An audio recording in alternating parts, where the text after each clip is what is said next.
First off, guys, thank you so much. I made a previous video asking you all to answer Duke Josh's community survey, talking about the state of the game and what kind of quality of life stuff or just changes we want in Epic 7. You guys answered it. You answered the call. We got so many responses here, and I just want to say thank you. I know I said to answer truthfully however you feel. It doesn't matter. Just make sure you answer the survey. But how the heck are 1/4 of y'all saying pets don't need any quality of life changes? This is crazy. What's going on, y'all? And welcome back to another Epic 7 video. As I said in the intro, we're going to cover the Duke Josh survey that a lot of you guys answered, and we're going to go over maybe some of the surprising results, kind of just talk about the state of the game, and talking about the pet system. I know this survey came out before the risks were introduced, kind of just a joke, and I do expect that this part here, as you can see in the background, I am currently farming the Rift, but this pet survey, this part in particular, the whole survey was asked from y'all way before Rifts officially came out, so I expect the numbers here to change as players struggle to get their SSS pets for the new mode Rift. But hey, if you guys got lucky enough to get all your pet skills on deck already, then more power to you. I definitely think we need some ways to maybe pinpoint target some S-rank skills, at least a way to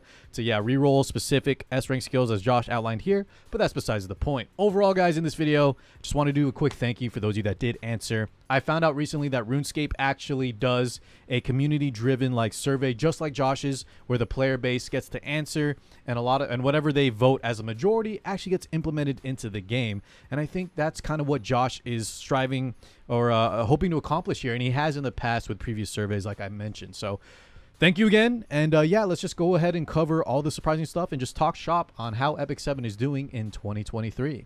Before I start, this mode, like I mentioned, Rift hasn't been introduced yet per the survey, so if you guys want to answer that as well, let me know how you're feeling about Rift. I have so many thoughts on it as I continually grind, get stronger in it, try out new things, and I do have thoughts as well on players that maybe aren't quite feeling Rift, that maybe just want to skip it, but that'll be for another video, so let's get to it. All right, so I'm going to handpick a few of these results, just discuss it, and kind of branch that into the current state of the game. If you guys have any comments on the questions I'm going to cover, or just in general, how you feel about Epic 7 currently, please definitely let me know in the comments below. But first up, we have, how do you feel about the amount of Molagora players are able to earn monthly? And I wanted to ask this one because this has been a common question or theme that I've seen a lot, especially in my Twitch chat, where I've seen a huge divide between players that have a lot of Mola and then players that have zero. And it doesn't, I've tried to ask between if they spend a lot of money in the game, if they're free to play, and the answers always vary, and there's almost no correlation between if they're wailing out and buying all the Mola packs in the shop,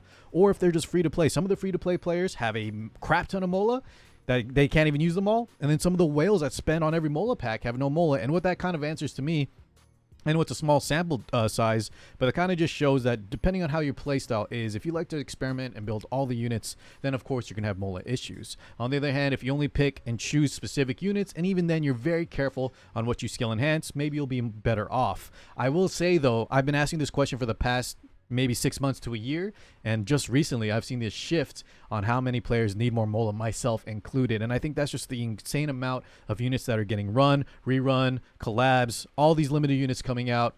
It's just a heavy shift in terms of unit acquisition, and so I think Molas are getting more and more scarce. So let's see the results here. We have 38.8 in the green that says reduce overall Molagora cost rather than increasing the amount earned. Now that's an interesting one, because if you weren't aware in the past, SmileZza did actually increase the overall Mola count. If you guys are new-ish to the game, I won't say brand new, but if you're newer where there was, before there was even web events, if you haven't even noticed, there we didn't even have the Spirit Altar where you could pull a Mola out of the ground. There was no 2 guaranteed Molas in the green silver transmit shop, excuse me. So all these things that SmileZza already, brought out to the game.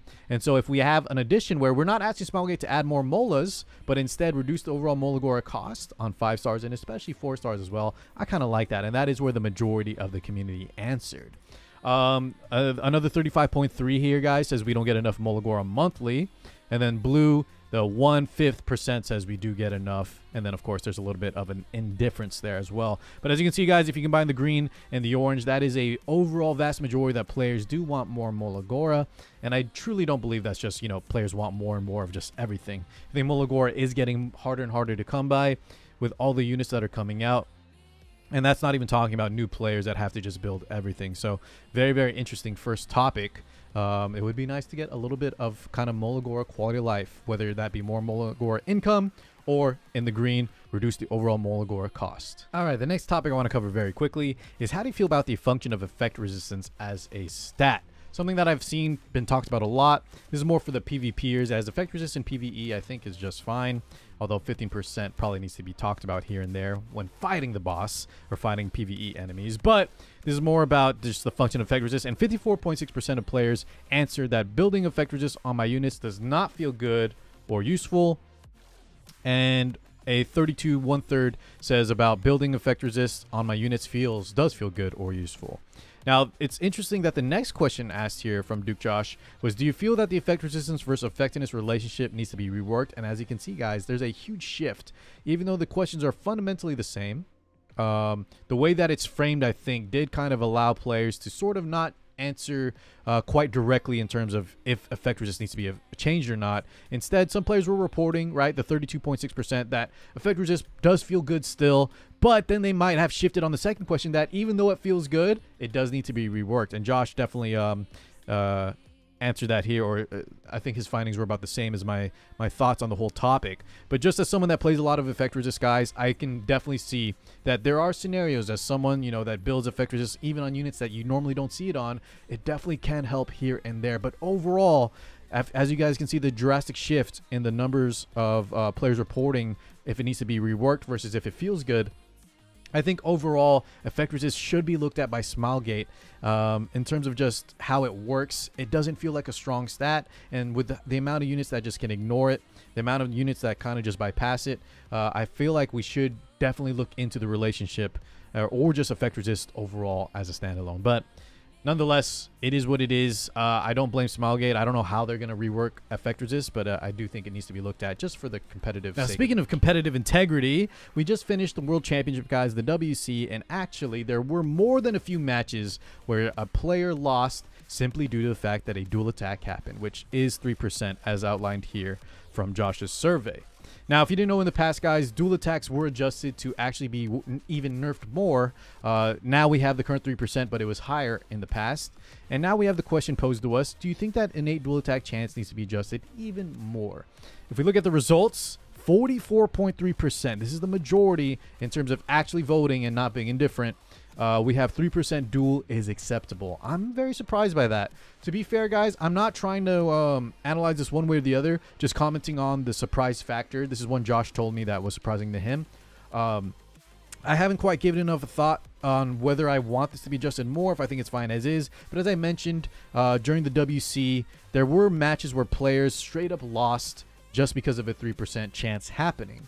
Now, this is an RNG-centric game, so some of y'all might argue that RNG is acceptable, and I 100% agree. I think especially for a spectator sport, it might suck for the players to lose to a 3% chance when they might have been outplaying their opponent, but if the player with better gear always wins, that becomes a very, very stale game, at least for the audience and the entertainment factor. Now, in terms of dual attacks, I'd have to kind of decide if this is some kind of RNG that we're okay with, but it seems like the player base, 44.3 are okay with it. 33, about exactly 1/3, says innate chance needs to be removed.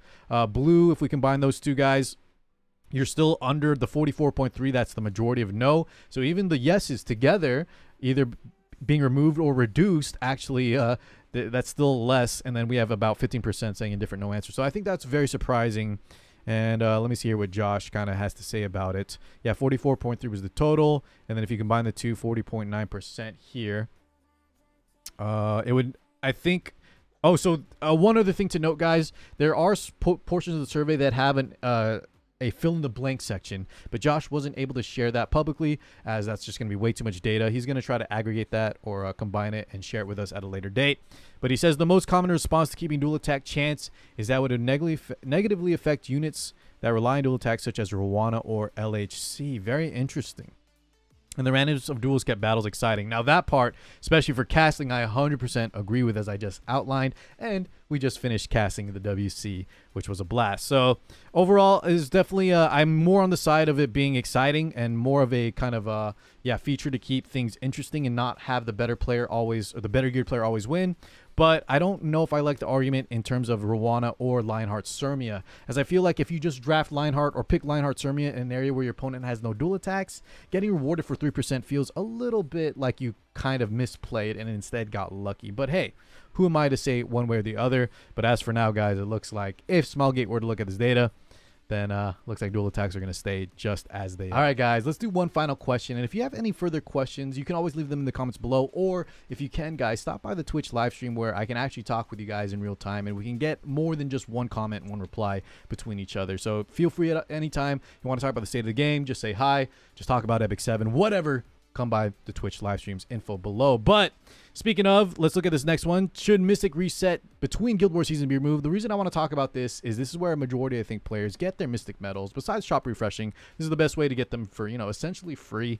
And speaking of, Yufine, Abyssal Yufine is coming out this week, so hopefully you guys Mystics are ready. I'll be testing out ASAP. I can't wait for that unit. But yeah, let's look at this real fast. Should Mystic reset between Guild Wars season be removed? And Josh told me to look at this one because the results are a little bit surprising. If you weren't aware, the seasons, let me just explain it real fast. What this means is every season of Guild Wars, right, you start from scratch, you get a lower amount of mystics, but the more you win, the more your reward multiplier goes up, all the way up to ×5, and then by the end of the season, you're getting, you know, your current rate of mystics anywhere from like usually 70 to 100 if you're at 5 times reward, depending on if you know, won your matches, won the Guild War, etc., how well you did personally. The thing is, though, after every season ends, that kind of gets reset. And we also have the preseason part of Guild Wars 2, which ties into that and also resets over and over. And so every time you kind of just have to grind back up and you go through that low portion of Mystic Medal gain, which a lot of players for the past 5 years have been asking SmileGate to kind of revamp, as it feels a little bit outdated and doesn't feel good. That if for guilds that have, you know, constantly maintained 4 or 5, even if you're like 3 times guilds rewards, the fact that we have to regrind that every season is a little bit much. But the results here show that 56.8% of players agree. They say yes, Mystic reset should be removed, while a staggering amount of players, if we combine the two here, because this is just people saying either they don't care enough or saying no, 14.4% of players say no, and then 28.8 are indifferent, didn't even answer this question, which is so surprising to me. If you combine the two, that's about 43%, which is pretty close between yes and no. And I do consider for this question, guys, that 28.8 that didn't even bother to answer it kind of don't care enough to even say yes. So I almost want to just put them in the no category, which means a lot of players are okay with how Guild War Mystic medals are given out, and you just have to grind them every season, which I don't fully understand. But hey, I'll respect whatever you guys chose. Once again, as long as you answer whatever you think. You know, that's how these surveys, majority-driven community votes are and should be handled. But I hope players understood what the question was being asked by Josh, because I do think SmileGate isn't even trying to keep Mystics from us. I think this is just the system that was implemented since the very beginning of Guild Wars. It hasn't changed since.